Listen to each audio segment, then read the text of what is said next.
The smell of sawdust and old coffee hit me like a slap every morning at 6:30 a.m. I'd been walking into Hartley and Sons Lumber for 18 years, ever since I was 12 and Dad needed someone small enough to crawl under the forklift when it broke down. Now I was 30, and that same forklift still wheezed like an old dog every time it lifted anything heavier than plywood.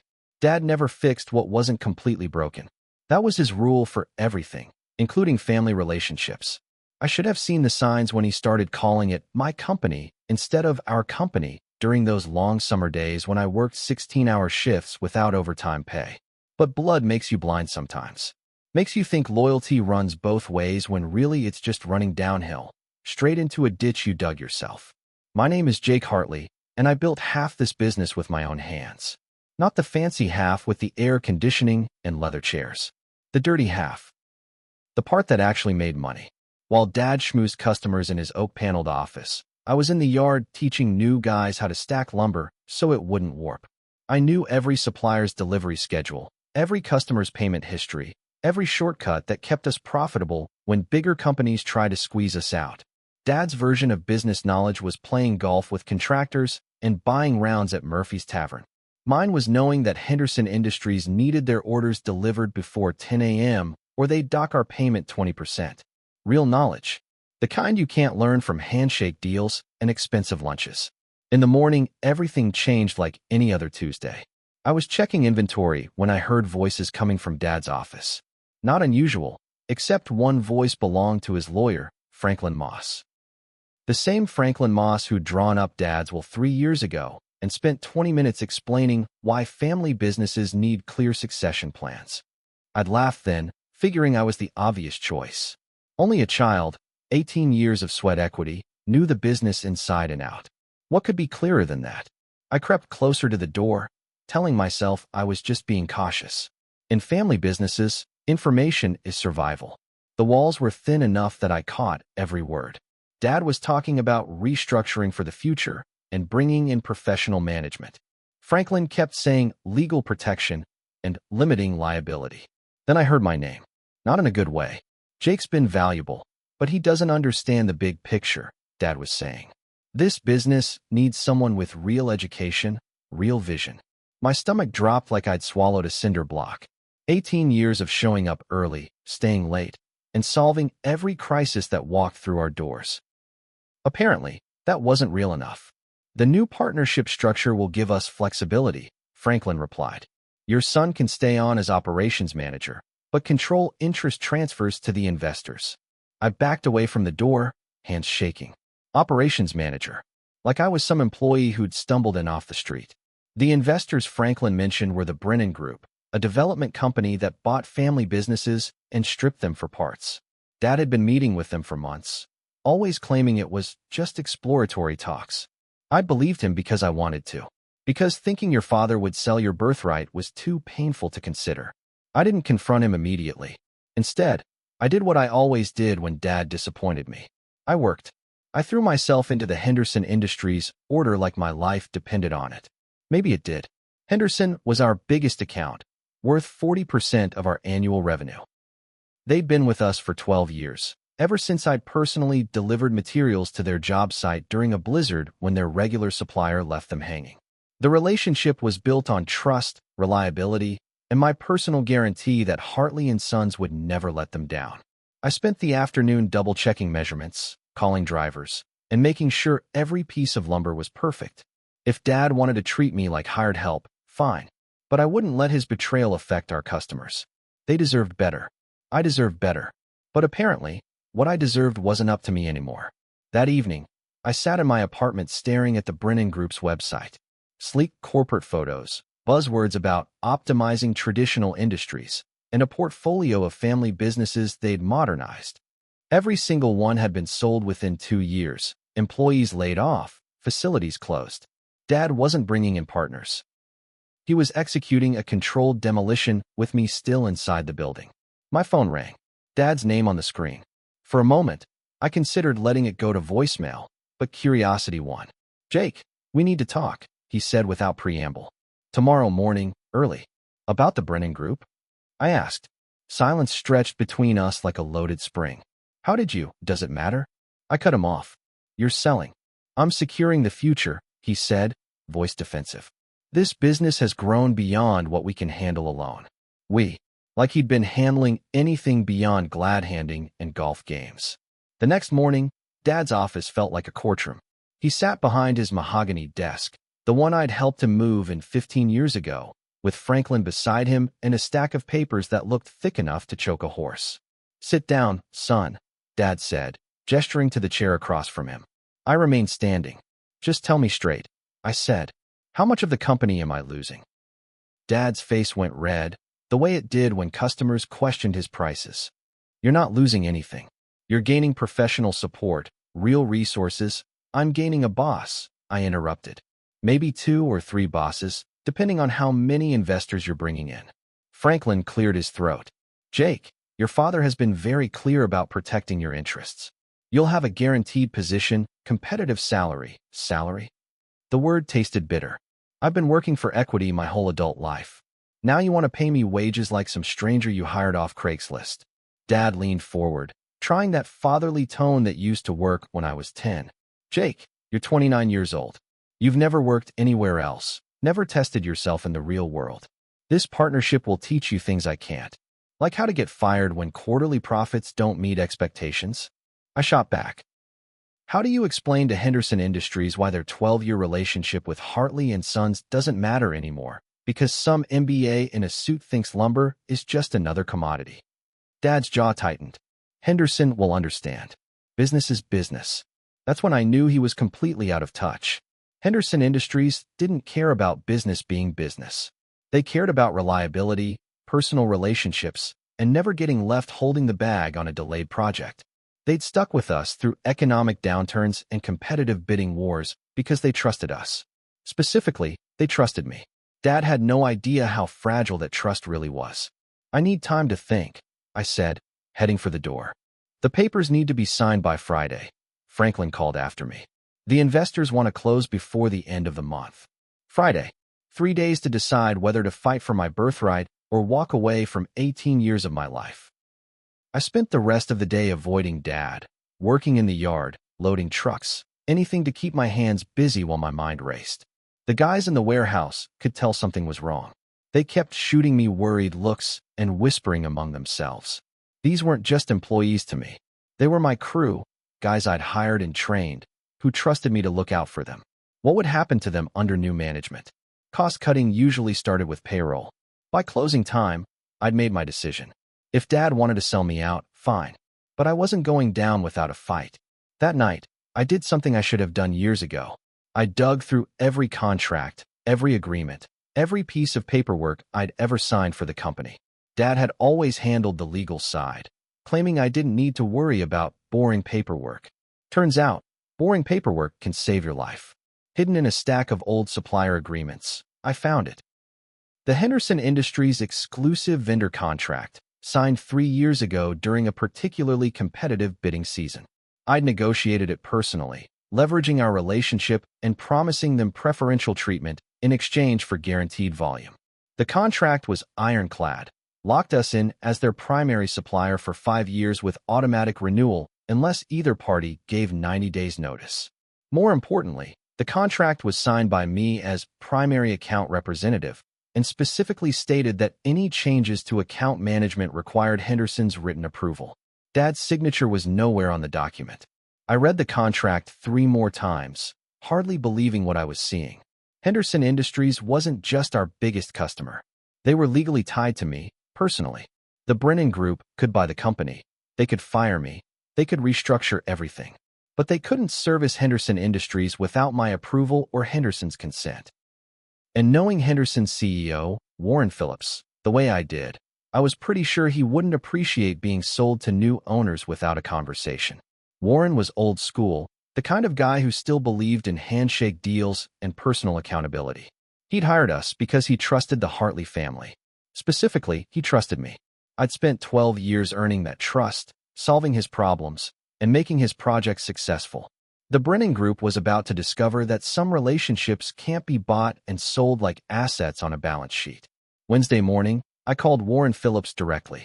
No appointment, no warning, just picked up the phone and dialed his personal line. Jake, Warren's voice boomed through the speaker.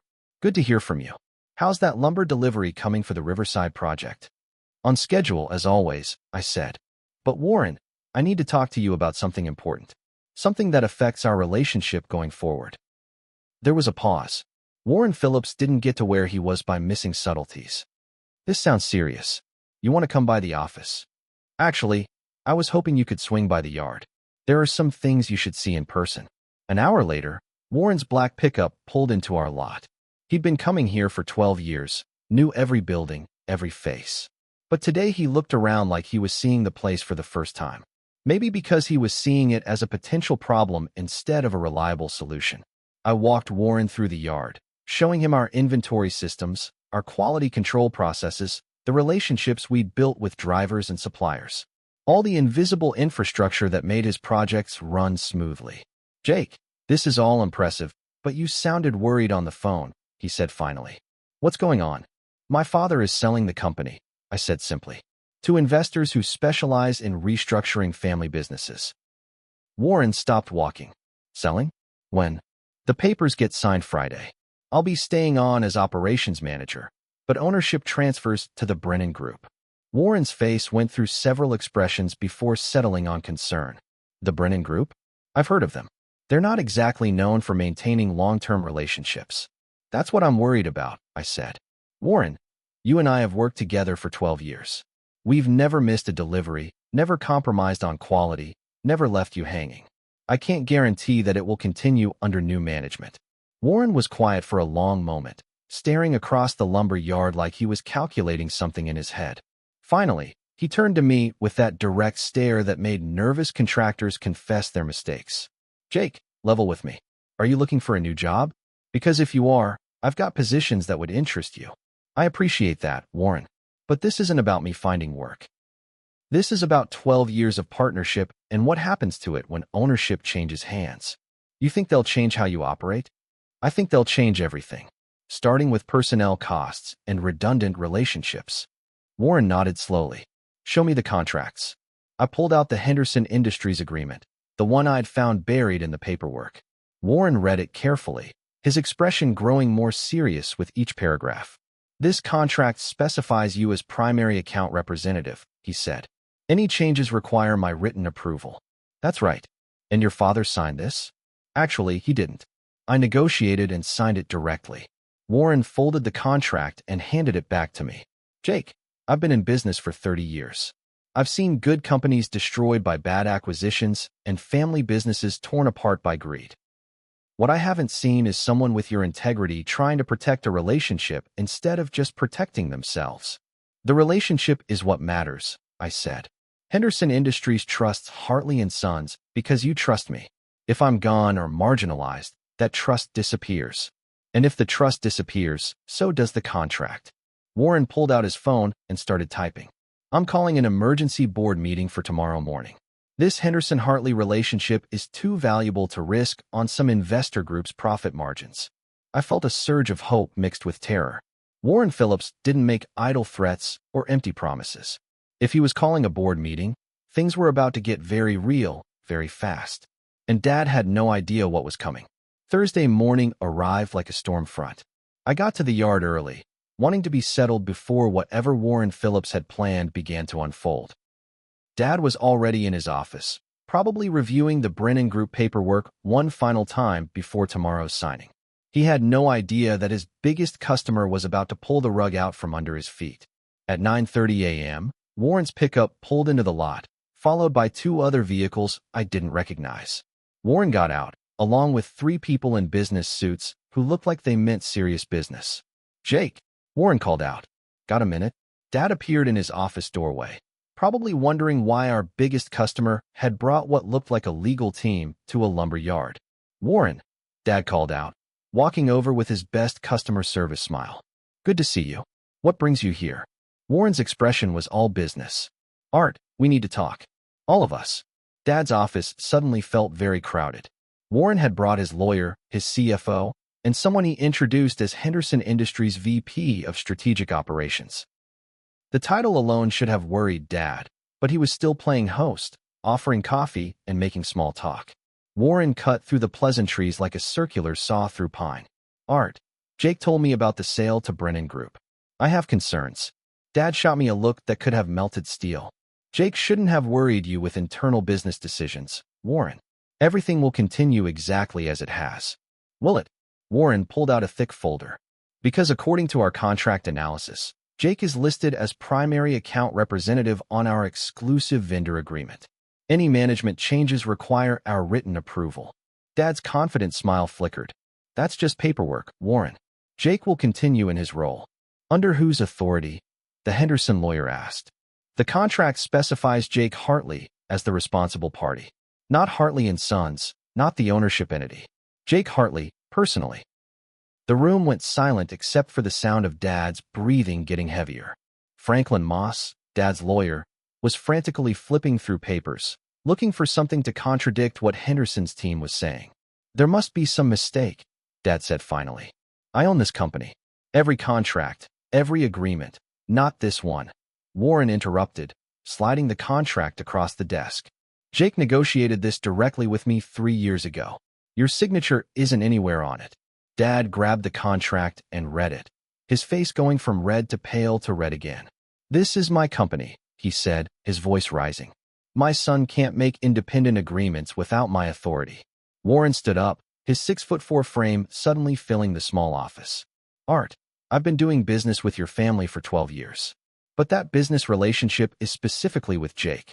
He's the one who's earned our trust, solved our problems, and guaranteed our satisfaction. If Jake's not in charge of our account, we don't have a deal.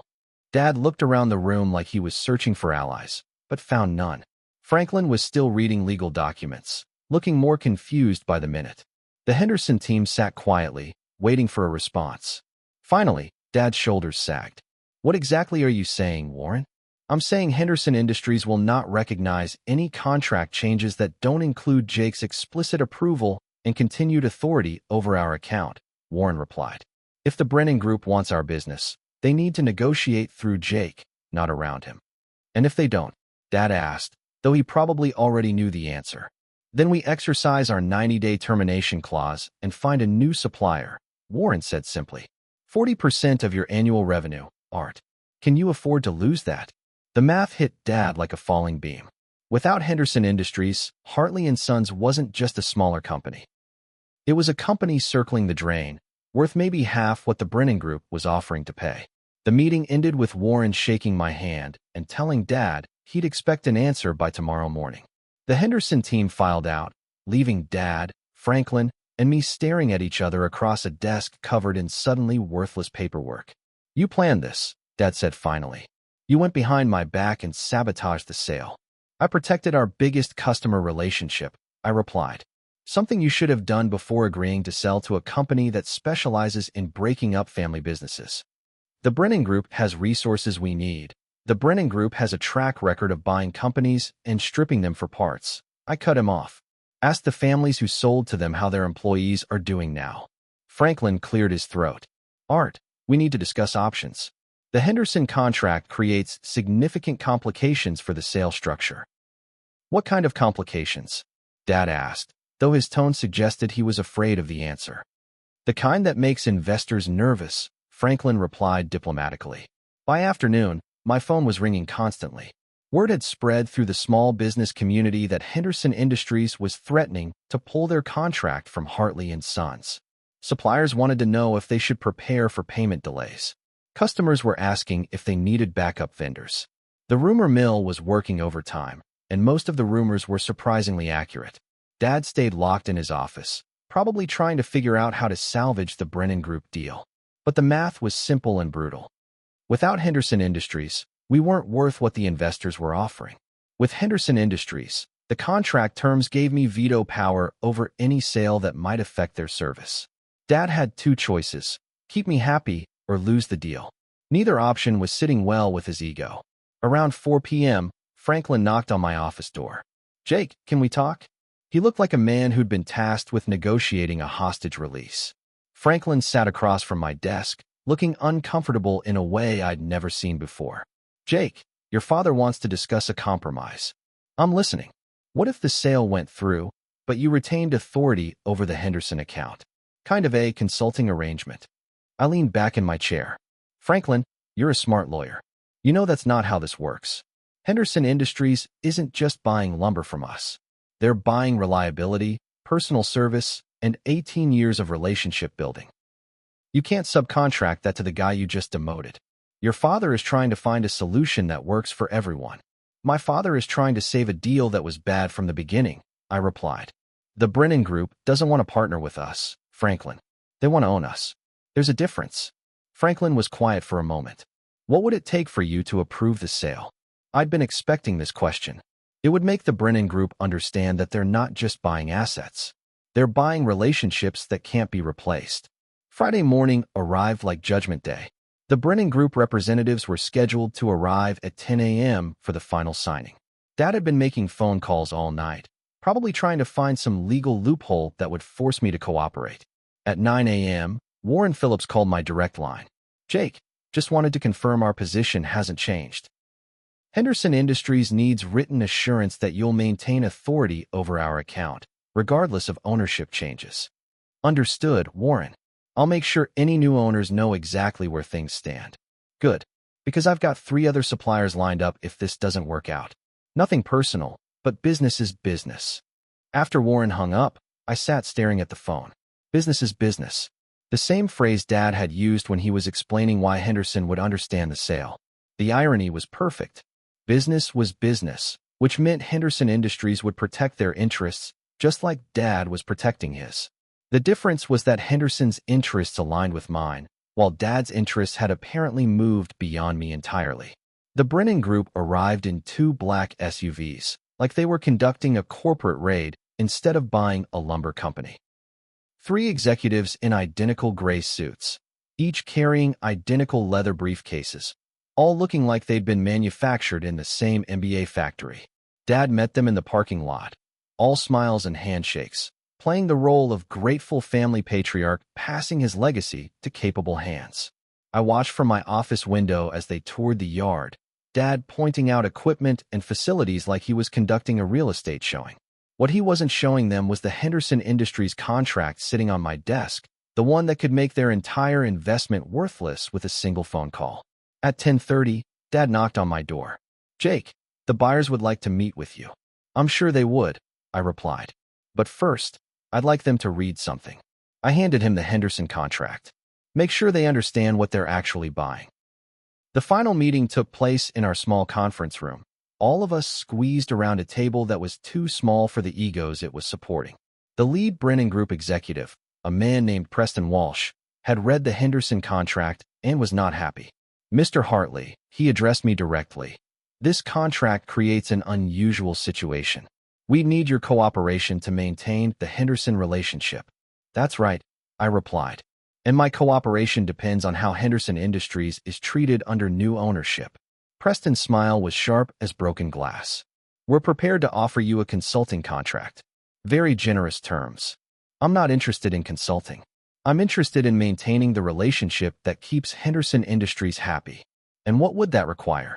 Dad asked, probably hoping for some compromise that would salvage his sale. I looked around the table at all the expectant faces.